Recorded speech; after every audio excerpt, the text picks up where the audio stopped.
नमस्कार दोस्तों, स्वागत है आप सभी का आप ही के चैनल ट्रेड लाइट में। फ्रेंड्स, आज हम लेके आए हैं आपके लिए TCS Q2 के रिजल्ट्स। सब जानते हैं कि TCS एक मल्टीनेशनल कंपनी है, बहुत बड़ी IT कंपनी है।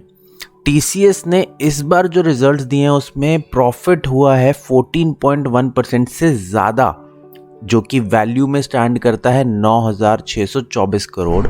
बट वो जो एस्टिमेटेड वैल्यू थी, जो बड़े बड़े लोग प्रिडिक्ट कर रहे थे, ब्रोकेज हाउसेस या फिर फंड हाउसेस, उनके अकॉर्डिंग ये एस्टिमेट मीट नहीं कर पाया है ये रिजल्ट अमाउंट।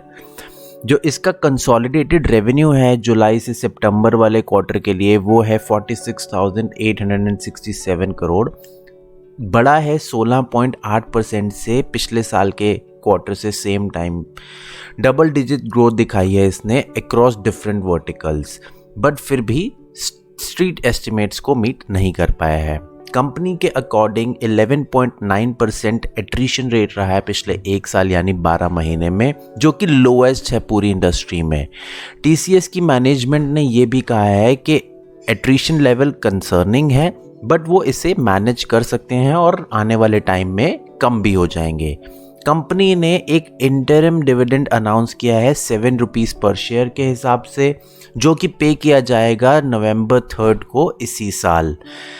TCS ने यह भी कहा है कि उन्होंने 19,690 एम्प्लॉयज़ को ऐड किया है Q2 में, taking the total employee base, जो उनका टोटल एम्प्लॉय बेस है वो 5,28,748 हो गया है एज ऑफ सितंबर 30th।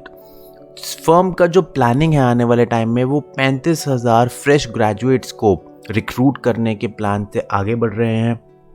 जो उनकी टोटल हायरिंग है वो हो जाएगी 78,000 for this full financial year, which is a very good number, हमें मानना चाहिए। अब बात आ जाती है इन्वेस्टमेंट की।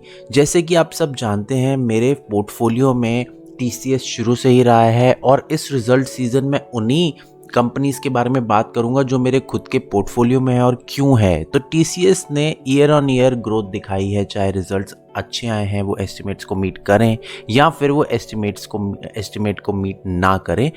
TCS ईयर ऑन ईयर अपने प्राइस को बढ़ाता गया है। लास्ट ट्रेडिंग डे पे TCS ने 50 रुपीज़ का जंप दिखा के 3943 पे क्लोजिंग दी है, which is a good move before the results.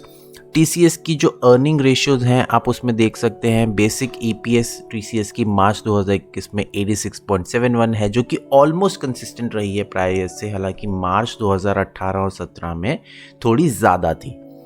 Diluted EPS is also on the same lines. Book value अगर आप देखें तो 235 की है और डिविडेंड पर शेयर TCS का ऑलमोस्ट सेम रहा है।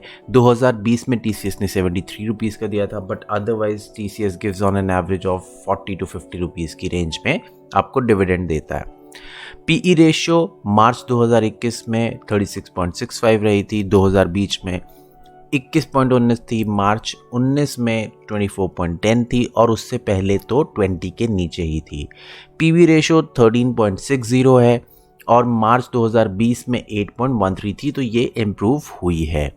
अब बात करते हैं कि TCS की होल्डिंग कहाँ कहाँ है। अगर देखा जाए तो 72.19% प्रमोटर्स के हाथ में है, 4.38% पब्लिक के हाथ में है, 8.01% DIIs यानी डोमेस्टिक इंस्टीट्यूशनल इन्वेस्टर्स के हाथ में है और FIIs यानी फॉरेन इंस्टीट्यूशनल इन्वेस्टर्स के हाथ में 15.43% है। जिस कंपनी का इतना बड़ा स्टेक FIIs और प्रमोटर्स के हाथ में हो, आप इमेजिन कर सकते हैं उस कंपनी का ग्रोथ कितना अच्छा होगा। And that is the reason why this stock is still in my portfolio. मैंने इसे अभी भी अपने पोर्टफोलियो में रखा है और इसका एक साल का मिनिमम टारगेट जो बनता है वो यहाँ से 4500 to 4800 का बनता है, जो कि बहुत अच्छा अपसाइड है। दोस्तों, उम्मीद करता हूँ कि आज का वीडियो आपको पसंद आया होगा। आगे भी इस रिजल्ट सीजन में आपको ऐसे ही वीडियोस मिलते रहेंगे विद द स्टॉक्स जो मेरे पोर्टफोलियो में हैं। अगर आपको कोई भी क्वेश्चन है किसी स्टॉक से रिलेटेड, आपको हमारी टेलीग्राम सर्विस ज्वाइन कर लेनी है। नीचे लिंक दिया हुआ है डिस्क्रिप्शन में, आपको वहाँ पे डेली अपडेट्स मिलते हैं ट्रेड के रिगार्डिंग, एंड देन आपकी ट्रेडिंग सक्सेसफुल जर्नी शुरू हो जाती है। आज के लिए आपका बहुत बहुत शुक्रिया। Bye bye.